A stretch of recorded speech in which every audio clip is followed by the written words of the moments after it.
Kita nak unboxing Nightcore HC60 UHE. Oh, packaging dia nice macam ni. Kemudian kita ada headlamp dia sendiri. Ada charger, manual. Ada stiker. Warranty card.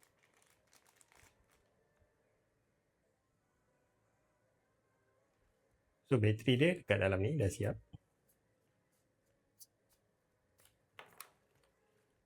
Bateri jenis macam ni 4000 mAh.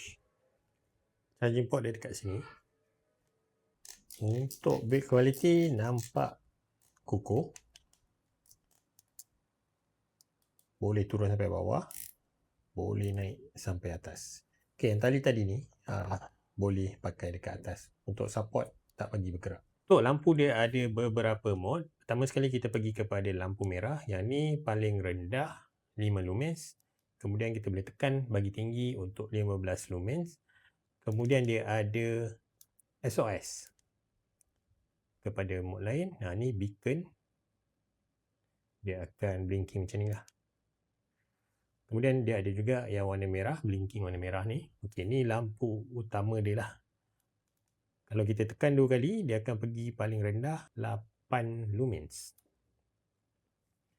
Kita tekan satu lagi, dia akan pergi atas sikit 100 lumens, 36 jam.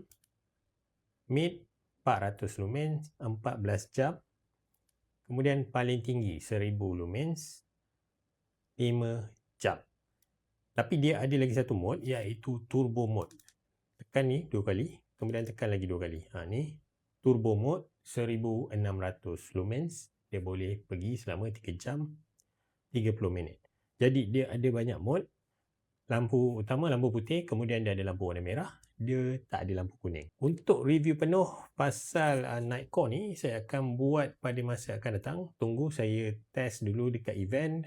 Saya rasa sendiri macam mana berat dia, band dia ni sesuai tak dekat kepala kita. Jadi nantikan video penuh dekat channel saya nanti. Itu saja untuk pandangan awal Nightcore HC60 UHE. Apa pun lari dulu baru cerita.